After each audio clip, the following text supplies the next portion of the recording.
ಬೇಕಾಗಬೇಕು ಅಂದರೆ ಐಟಮ್ಸ್ಗಳು ಮೈದಾ, ಅಕ್ಕಿ ಹಿಟ್ಟು, ಜೀರಿಗೆ, ಕೊತ್ತಂಬರಿ, ಕರಿಬೇವು, ಹಸಿಮೆಣಸಿನ್ಕಾಯಿ, ಶುಂಠಿ, ಕೊಬ್ಬರಿ ಕಟ್ ಮಾಡ್ಕೊಂಡಿರೋದು, ಹಸಿಕಾಯಿ, ಇದು ಉಪ್ಪು, ಸಕ್ಕರೆ, ಇದು ಉಪ್ಪು, ಒಂದು ಸ್ವಲ್ಪ ಸೋಡಾ ತೊಗೊಂಡಿದ್ದೀನಿ ನಾನು, ಮತ್ತು ಮೊಸರು, ಒಂಚೂರು ನೀರು. ಇವಾಗ ಜಾಸ್ತಿ ಮೊಸರಾ? ಹಾಂ, ಮೊಸರಲ್ಲೇ ಕಲಿಸ್ತೀನಿ. ಇವಾಗ 1/4 kg ಮೈದಾ ಹಿಟ್ಟಾದರೆ ಒಂದು 100 ಗ್ರಾಮ್ ಅಕ್ಕಿ ಹಿಟ್ಟು. ಅದು ಕ್ವಾಂಟಿಟಿ ಮೇಲೆ ನೋಡಿ. ಈಗ ಎಲ್ಲ ಮಿಕ್ಸ್ ಮಾಡ್ಕೊತಿದ್ಯಾ? ಮೈದಾ ಹಾಕ್ತಾ ಇದ್ದೀನಿ, ಮತ್ತು ಅಕ್ಕಿ ನಾನು ನೋಡಿ ಹಾಕೋತೀನಿ. ಆಮೇಲೆ ಈಗ ಸ್ವಲ್ಪ ಹಾಕ್ತಾ ಇದ್ದೀನಿ. ನೀನು ಕಲಿಸ್ಬಿಟ್ಟು ಎಷ್ಟೊತ್ತಿರ್ಬೇಕು? ಇಲ್ಲ ಒಂದು 10 ನಿಮಿಷ ಬಿಟ್ಟು ಜೀರಿಗೆ,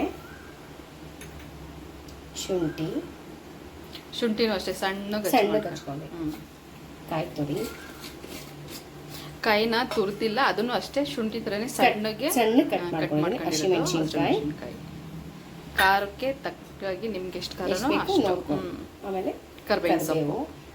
ಆ್ಯಕ್ಚುಲಿ ಮಂಗಳೂರು ಬಜ್ಜಿಗೆ ಅದೆಲ್ಲ ಹಾಕಲ್ಲ, ಬರೀ ಕಾಯಿ, ಶುಂಠಿ, ಜೀರಿಗೆ ಅಷ್ಟೇ ಹಾಕ್ತಾರೆ. ಬಟ್ ನಾನು ಇದೊಂಥರ ಡಿಫ್ರೆಂಟಾಗಿ ಮಾಡ್ತಾ ಇದ್ದೀನಿ. ನಾನು ನಮ್ಮನೇಲಿ ಹಿಂಗೆ ಮಾಡೋದು. ಕೊತ್ತಂಬರಿ, ಸ್ವೀಟ್ಗೆ ಎಷ್ಟು ಬೇಕೋ ಅಷ್ಟು ಸಕ್ಕರೆ ನಿಮಗೆ ಹಾಕ್ಲೇಬೇಕಾ? ಹಾಂ, ಸ್ವೀಟ್ನೆಸ್ ಒಂದು ಸ್ವಲ್ಪ ಬೇಕೇ ಬೇಕು ಮಂಗಳೂರು ಇದಕ್ಕೆ. ಮತ್ತು ರುಚಿಗೆ ತಕ್ಕಷ್ಟು ಉಪ್ಪು 2 ಸ್ಪೂನ್ ಹಾಕೊಂಡಿದ್ದೀನಿ. ಸೋಡಾ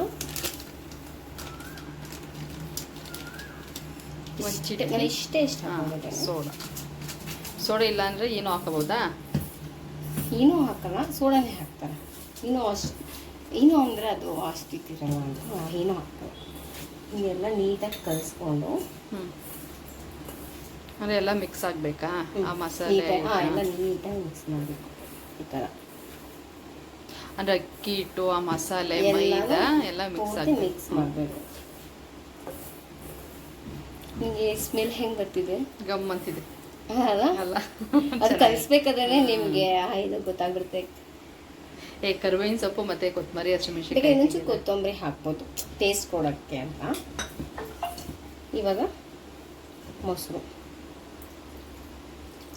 ನಾನು ಫಸ್ಟು ಮೊಸರು ಕಲಿಸ್ಕೊತೀನಿ. ಆ ಕ್ವಾಂಟಿಟಿ ಮೇಲೆ ನಾನು ಇದು ಮೈನ್ ಮೊಸರೇನಾ? ಹಾಂ, ಮೈನ್ ಮೊಸರಲ್ಲೇ ಕಲಿಸ್ಕೋಬೇಕು. ಅದನ್ನು ನೋಡಿಕೊಂಡು ಇದು ಮಾಡ್ಕೊಬೇಕು. ಒಂದು ಸ್ವಲ್ಪ ನಾನು ನೀರು ಹಾಕ್ತೀನಿ, ಅದು ಜಾಸ್ತಿ ಹಾಕೋಲ್ಲ. ಕ್ವಾಂಟಿಟಿ ಮೊಸರು ಕ್ವಾಂಟಿಟಿ ಜಾಸ್ತಿ, ಇಷ್ಟೇ ನೀರು ಕ್ವಾಂಟಿಟಿ. ನಾನು ನೀರು ಕ್ವಾಂಟಿಟಿ ಕಡಿಮೆ. ನೀರು ಕ್ವಾಂಟಿಟಿ ಸ್ವಲ್ಪ ಕಡಿಮೆ ಹಾಕೋತೀನಿ ನಾನು.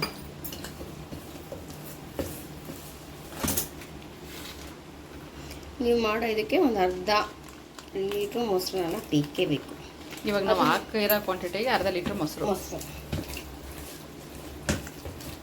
ಯಾಕೆಂದರೆ ನಾವು ತಟ್ಟಬೇಕಾದ್ರೆ ಇದು ಮಾಡ್ತೀನಲ್ಲ, ಆವಾಗ ನಿಮಗೆ ಶಬ್ದ ಹೆಂಗೆ ಬರ್ತಕ್ಕ, ಆವಾಗ ನಿಮಗೆ ಟೇಸ್ಟ್ ಕೊಡೋದು. ಅದೇ ಹೋಟ್ಲುಗಳಲ್ಲಿ ಹಿಂಗೆ ಮಾಡಲ್ಲ, ಅವ್ರ ಹತ್ರ ಡಿಫ್ರೆಂಟಾಗಿ ಮಾಡ್ತಾರೆ.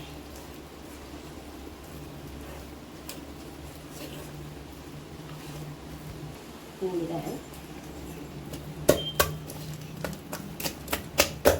ಚೆನ್ನಾಗಿ ನಾದಬೇಕಾ? ಒಂದು ಸ್ವಲ್ಪ ಇದಾಗಿ ಹಿಂಗೆ ಇದನ್ನು ಮಾಡ್ಕೋತೀನಿ. ಅವಾಗ ನೀವು ಹಂಗೆ ಮಾಡ್ಕೊಂಡಾಗ ಟೇಸ್ಟ್ ಜಾಸ್ತಿ ಚೆನ್ನಾಗಿ ಬರುತ್ತೆ. ನೋಡಿ ಹೆಂಗೆ ಬರುತ್ತೆ ಇದು. ಬಟ್ ಹೋಟ್ಲುಗಳಲ್ಲಿ ಹಿಂಗೆ ಮಾಡಲ್ಲ.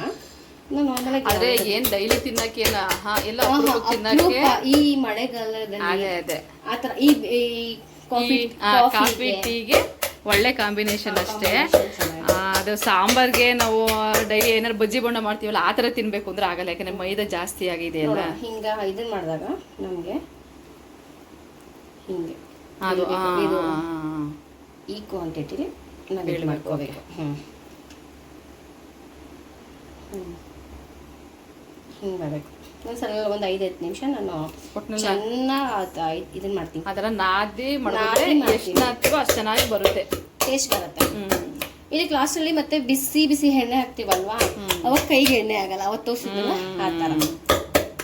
ಅದೇ ಸ್ವಲ್ಪ ಹಾಕಬೇಕು, ಜಾಸ್ತಿ ಇದನ್ನು ಹಾಕ್ಬಾರ್ದು. ಬಟ್ ಹೋಟ್ಲಲ್ಲೆಲ್ಲ ಹಿಂಗೆ ಮಾಡಿ ಎಷ್ಟು ನಾದ್ತೀವೋ ಅಷ್ಟು ಚೆನ್ನಾಗಿ ಬರುತ್ತೆ. ನಾವು ಇವರಂತೂ ಹೀಗೆ ಮಾಡೋದು. ನಾನು ಮಾಡೋದು ಹಿಂಗೆ, ಬಟ್ ಅದೇ ಮಸಾಲೆ ಎಲ್ಲ ಹಿಂಗೆ ಹಾಕಲ್ಲ ಬೇರೆಯವರು, ಬಟ್ ನಾನು ಹಾಕ್ತೀನಿ, ಟೇಸ್ಟ್ ಚೆನ್ನಾಗಿರುತ್ತೆ. ಹೌದು, ತಿಂದು ಹೇಳಿ. ನಾವಿವತ್ತು ಅದು ಹೋಟ್ಲಲ್ಲೆಲ್ಲ ಕಾಯಿ ಚಟ್ನಿ ಕೊಡ್ತಾರೆ, ನಾವು ಕಾಯಿ ಚಟ್ನಿ ಕೊಡ್ತಾ ಇಲ್ಲ, ಗ್ರೀನ್ ಚಟ್ನಿ ಕೊಡ್ತಾ ಇದ್ದೀವಿ. ಇದಕ್ಕೆ ಕಾಂಬಿನೇಷನ್ನು ನೋಡೋಣ ಹೇಗಿರುತ್ತೆ ಅಂತ. ನೀವು ಬೇಕಂದರೆ ಕಾಯಿ ಚಟ್ನಿ ಮಾಡ್ಕೋಬೋದು. ಅದು 2 ಸ್ಪೂನ್ ಹಾಕ್ತೀನಿ. ಅದು ನೋಡಿ, ಎಣ್ಣೆ ಹಾಕಿದ್ರೆ ಈ ಥರ ಚುರ್ರ ಅಂತ ಬರಬೇಕು.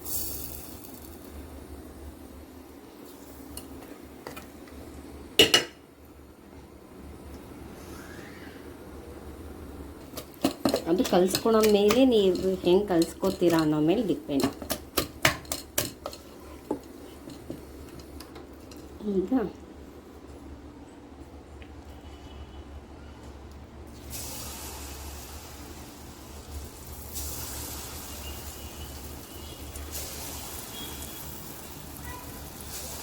ನಿಮ್ಗೆ ಹಿಂಗೆ ಊದ್ಕಂಡು ಬರಬೇಕು ಅಂತಂದರೆ ಚೆನ್ನಾಗಿ ಹಿಟ್ಟನ್ನ ನಾದಬೇಕು. ನಾದಿದ್ರೇ ನೀವು ಎಷ್ಟು ಹಿಟ್ಟನ್ನ ನಾದ್ತಿರೋ ಅಷ್ಟು ಬಜ್ಜಿ ಊದ್ಕೊಳ್ಳುತ್ತೆ, ಸಾಫ್ಟಾಗೂ ಇರುತ್ತೆ, ತಿನ್ನೋಕ್ಕೆ ಟೇಸ್ಟಾಗೂ ಇರುತ್ತೆ.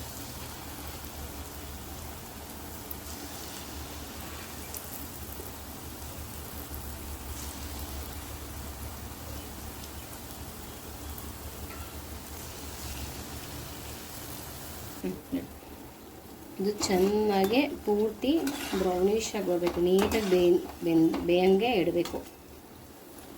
ಚೆನ್ನಾಗಿ ಬೇಯಬೇಕಿದೆಲ್ಲ. ಒಂದು ಚೂರು ವೈಟ್ ಥರನೂ ಕಾಣಬಾರ್ದು.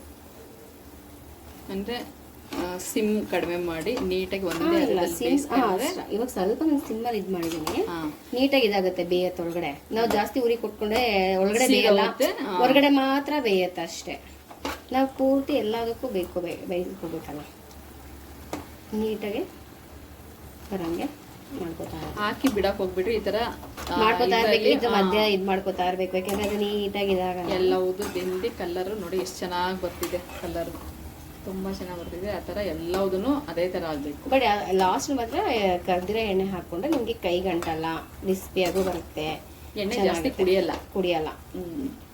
ಮತ್ತೆ ಕೈಗೆ ನಿಮಗೆ ಎಣ್ಣೆ ಅಂತ ಅನ್ಸಲ್ಲ. ಲಾಸ್ಟ್ ಟೈಮ್ ಬಜ್ಜಿ ಮಾಡಿದಾಗಲೂ ಅಷ್ಟೇ ನೀಟಾಗಿತ್ತು, ಎಣ್ಣೆ ಸ್ವಲ್ಪನೂ ಕೈಗೆ ಅಂಟಿರಲಿಲ್ಲ. ಇದೇ ಥರ ಇವತ್ತು ನೋಡೋಣ, ಟ್ರೈ ಮಾಡೋಣ. ನೋಡಿ ಈ ಥರ ಆಗಬೇಕು. ನಿಮ್ಗೆ ಅವಾಗಿಂದ ಗೊತ್ತಾಗ್ತಿಲ್ಲ ನೋಡಿ ಎಣ್ಣೆ ಹೆಂಗೆ ಗೊತ್ತಾ ಇದೆ ಅಂತ. ಈ ಥರ ಆದರೆ ನೀಟಾಗಿ ಆಗಿದೆ ಅಂತ ನೋಡಿ. ಎಲ್ಲವೂ ಅಷ್ಟೇ ಗೋಲ್ಡನ್ ಕಲರ್ಗೆ ನೋಡಿ ಎಷ್ಟು ಚೆನ್ನಾಗಿ ಕಾಣಿಸ್ತಿದೆ. ಎಲ್ಲ ಬಜ್ಜಿನೂ ಇದೇ ಥರ ಆಗಿರಬೇಕು. ನೋಡೋಣ, ಟೇಸ್ಟ್ ಮಾಡಿ ಗ್ರೀನ್ ಚಟ್ನಿ ಹೇಗಿದೆ ಅಂತ.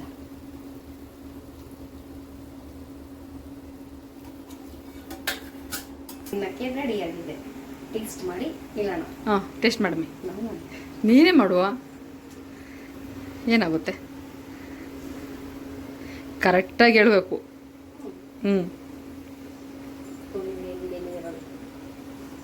ಒಳಗಡೆ ಸಾಫ್ಟ್ ಆಗಿದೆ, ಹೊರಗಡೆ ಕ್ರಿಸ್ಪಿ ಆಗಿದೆ. ಬಿಸಿ ಐತೆ ಕಡೆ, ನಿಧಾನಕ್ಕೆ ತಿನ್ನಿ. ಬಿಸಿಲು ತಿಂದ್ರೆ ಅಷ್ಟೊಂದು ಟೇಸ್ಟ್ ಗೊತ್ತಾಗಲ್ಲ, ಸ್ವಲ್ಪ ಆರಿರ್ಬೇಕು. ತಿನ್ನಂಗಿದ್ರೆ ಓಕೆ. ಚೆನ್ನಾಗಾಯ್ತಾ? ಉಪ್ಪು ಖಾರ ಹುಳಿ